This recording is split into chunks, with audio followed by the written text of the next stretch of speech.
Hello everyone, I am Anuj. I am preparing for banking exam. Let's do it together. तो आज just अभी मैं RRB PO pre का mains pre दे के आया हूँ। आरआरबी पीओ का जो कि आज फर्स्ट शिफ्ट में था मेरा 23 नवंबर को। तो टोटल अटेम्प्ट कितने करे वो बता दूंगा मैं अभी आपको, लेकिन किस लेवल का पेपर आया था वो पहले बता देता हूँ आपको। रीजनिंग और मैथ में, और जैसे कि आपको पता है 25 मिनट रीजनिंग को मिलते हैं, 20 मिनट आपको मैथ के लिए मिलते हैं। इस बार मैं वो लेके नहीं आ पाया हूँ कि जो आपको मैं करेक्ट बता पाऊँ कि पज़ल कितनी कैसे ऐसे बनी थी। वो पेपर मैं याद नहीं कर पाया। एक सर्कल बेस्ड पज़ल आई थी जिसमें से दो ही पॉसिबिलिटी बन रही थी। 8 लोग थे उसमें, चार अंदर चार बाहर। उसने बोल रखा था मतलब इक्वल लोग आउटसाइड देख रहे हैं, उतने लोग इनसाइड देख रहे हैं। ठीक है, तो दोनों पॉसिबिलिटी साथ साथ बन रही थी। बस एक लास्ट में एक उसने क्लू दे रखा था, जो जी है वो इनसाइड दे रखा है ना। तो उसके हिसाब से एक पॉसिबिलिटी में चार चार बन रहे थे, एक पे 5 3 बन रहा था, है ना। तो वो एक पॉसिबिलिटी बन गया सर्कल बेस्ड पजल। एक लीनियर वे में पजल थी जिसमें शायद 9 लोग हैं टोटल। वो लोग नॉर्थ देख रहे हैं। एक ये पजल थी, ईजी पजल थी। मतलब ऐसा है कि कंडीशन जो दे रखी थी वो इंटरकनेक्टेड थी। हर एक लाइन जो पढ़ रहे हो वो एक दूसरे से कनेक्टेड थी, तो बनता चला जाता। एक डेजिग्नेशन बेस्ड पजल थी जिसमें आपका जूनियर असिस्टेंट, फिर असिस्टेंट, फिर सीनियर असिस्टेंट, ऐसे करके था ना। सीनियर मैनेजर, फिर मैनेजर, ऐसे करके बना हुआ था पूरा। ठीक है, तो ये वाली पजल भी ईजी थी, ठीक ठाक थी, करने लायक थी। करने लायक इसलिए बोल रहा हूँ कि सब इंटरकनेक्टेड पॉइंट थे। ऐसा था नहीं कि कोई एक पहले पॉइंट दे रखा है फिर लास्ट में एक पॉइंट दे रखा है, ऐसा कुछ नहीं था। एक जो स्टैक लेवल वाली एक स्टैक की पजल आई थी जिसमें ऐसा बोल रखा था उसने कि एन और एच के बीच में 4 लोग बैठे हैं। ठीक है, एन और एल के बीच में एक लोग बैठा है, लेकिन एल जो है वो एन के बाद आया है ना। एल और एफ के बीच में 2 लोग बैठे हैं। एफ के जितने ऊपर बैठे हैं ओ के उतने नीचे बैठे हैं। ठीक है, और जी और के बीच में 2 लोग बैठे हैं, लेकिन के और जो जी जी जे है वो दोनों जी के नीचे हैं। तो डैट मीन्स ऐसे करके पजल बन जाती है। ये कंडीशन है जो मैं नोट करवा रहा हूँ आपको।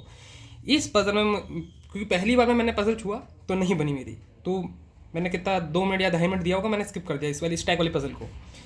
ये पजल सबसे लास्ट में बनी है मेरी, और इसी पजल को बनाने में मेरे 4 क्वेश्चन छूट गए हैं, क्योंकि लास्ट में कंडीशन जब आप इसको पुट करोगे तो बन नहीं पा रहा था, है ना। कंडीशन क्योंकि जो मैं मेरे दिमाग में चल रही थी कंडीशन वो 9 8 7 6 5 4 3 2 1।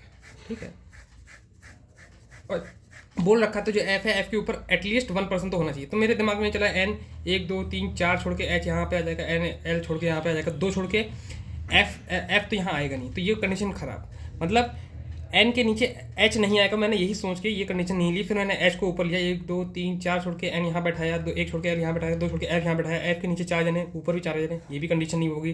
तो ये कंडीशन बचती है ना। इसके अकॉर्डिंग मैंने बनाया तो भी नहीं बनी पजल, तो भी नहीं बन रही थी पजल। और था ये बस कि थोड़ा सा यहाँ पे ट्विस्ट था कि हमको एफ जो है वो एन के ऊपर लेना था यहाँ पे। जिसने आज लगाया होगा या फिर इस वाला एग्जाम को दिया होगा इस शिफ्ट में, उसको पता चलेगा कि ये जो है वो काफ़ी ट्रिकी पॉइंट था। बस इसी से पजल बन जाती, पूरी पजल बन जाती यहाँ पे। एफ कर में यहाँ पे आता, एन यहाँ पे होता, और एक छोड़ के एल यहाँ होता, 2 छोड़ के एफ यहाँ पे होता, 1 2 3 4 छोड़ के मतलब बैठ जाती पजल। एफ यहाँ नहीं होता, 1 2 3 छोड़ के एच यहाँ होता, 2 छोड़ के ओ यहाँ हो जाता, और जी यहाँ पे, के यहाँ पे, मतलब इससे पजल बन रही थी। या तो एफ यहाँ हो सकता था, बस इसी में टाइम लगा, इसलिए वाली पजल नहीं बन पाई। और बाकी तो स्लॉक्स इनइक्वालिटी आते हैं, जो छोटे मोटे क्वेश्चन होते हैं वो आए थे। और डिस्टेंस एंड डायरेक्शन का क्वेश्चन एक आया था, वो भी बहुत ईजी था, बन रहा था, इंटरकनेक्टेड लाइन थी।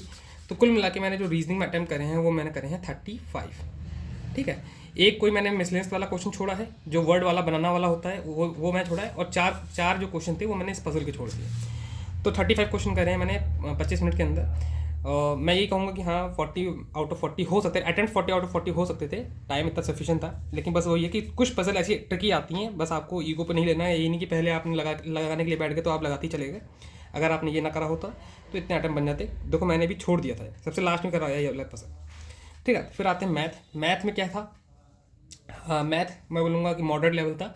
2 डीआई थी, एक केसलेट थी, और बाकी अर्थमेटिक और मिसलेंस पार्ट। एक डीआई जो थी ये काफ़ी 7 क्वेश्चन थी डीआई में थे, मतलब 14 क्वेश्चन की डीआई आई थी। ये डीआई काफ़ी कह सकते हो कि हाँ टाइम टेकिंग डीआई थी। इसमें क्या दे रखा था कि टोटल नंबर ऑफ दे रखे थे, शर्ट एंड ट्राउज़र का दे रखा था, शर्ट एंड ट्राउज़र का टोटल दे रखा था, मैन्युफैक्चरिंग जो हो रहा है। ठीक, उसके बाद शर्ट का मैन्युफैक्चरिंग दे रखा था और शर्ट का शोल्ड दे रखा था, ये अनसोल्ड नहीं दे रखा था। ठीक, फिर ट्राउज़र का उसमें से निकालना था आपको, और ट्राउज़र का शायद सोल्ड दे रखा था, है ना। तो ये डेटा मिसिंग था, ये डेटा मिसिंग था, ये डेटा मिसिंग था, ये तीनों डेटा आपको निकालने थे। बाकी छोड़ के जितना आपको टेबल दिख रही है उतना दे रखा था उसने, है ना। तो उसके अकॉर्डिंग आपको ये 7 क्वेश्चन करने थे। टाइम टेकन दिया थी लेकिन बहुत ईजी थी, क्योंकि बस इसमें कैलकुलेशन ही करना था। बाकी देखो जो जितना मुझे याद है उतना लिख दिया है ना। इसके अकॉर्डिंग था ये DI, ईजी DI कह सकते हो, लेकिन टाइम टेकन थी आपको, है ना। फिर आते हैं दूसरी जो DI थी, जो मैंने बनाई है DI, मैं वही बता रहा हूँ। केसलेट मैंने बनाई नहीं, केसलेट भी ईजी थी, है ना। दो ही लाइन की केसलेट थी। A और B के बारे में दे रखा था, लेकिन मैंने उसे बनाया नहीं है। दूसरी DI ये थी जिसमें A और B का दे रखा था। अब इसे सोल्ड कहो या फिर कुछ भी कहो, मुझे याद नहीं आ रहा। मार्च, अप्रैल, मई, जून के बारे में डेटा यहाँ पे दे रखा था, उसके अकॉर्डिंग क्वेश्चन पूछे हुए थे, है ना। और ये मतलब ये भी इजी थी कह सकते हो। उसके बाद इसमें भी 7 क्वेश्चन थे। फिर आता है सिंप्लीफिकेशन, जो कि शायद 5 ही मार्क्स का आया था। मिसिंग नंबर भी 5 मार्क्स का आया था। मिसिंग नंबर भी बहुत ही ईजी था।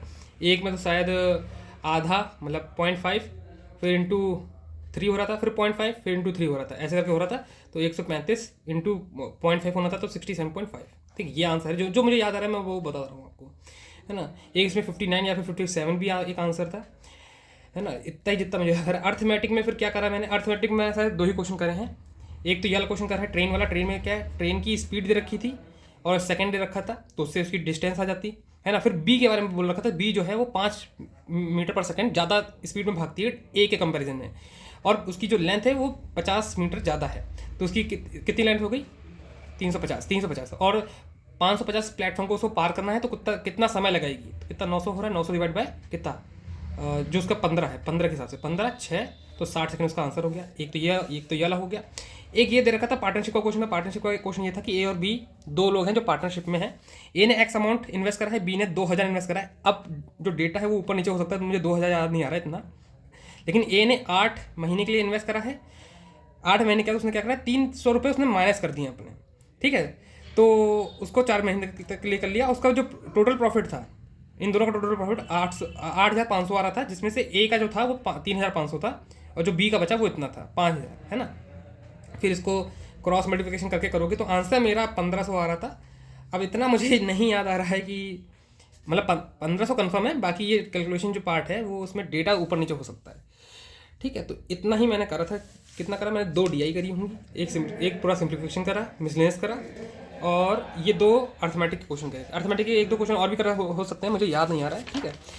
तो अगर इसके अकॉर्डिंग देखा जाए तो मैंने 26 क्वेश्चन यहाँ पे करे हैं, ठीक है। तो मतलब टोटल अटैम्प्ट कितना हुआ, 35 और 26, 61 अटैम्प्ट मैंने करे हैं RRB PO में। लेट्स सी, देखते हैं कितनी कट ऑफ जाती है। मेरे हिसाब से तो 52 से 55 के बीच में कट ऑफ जानी चाहिए, लेट्स, है ना। तो यह मेरा एनालिसिस था। बाकी बेस्ट ऑफ लक। अभी से आप PO मेंस का लगाने लगो, और मैं यही बोलूँगा फोकस आप रीजनिंग और मैथ पे करना, क्योंकि यही आपका मार्क्स बनाएगा, बाकी सब कुछ सेक्शन पर कराएगा। And that's all for today. I will meet you guys in next video. Till then work hard and stay motivated. Thank you guys for watching.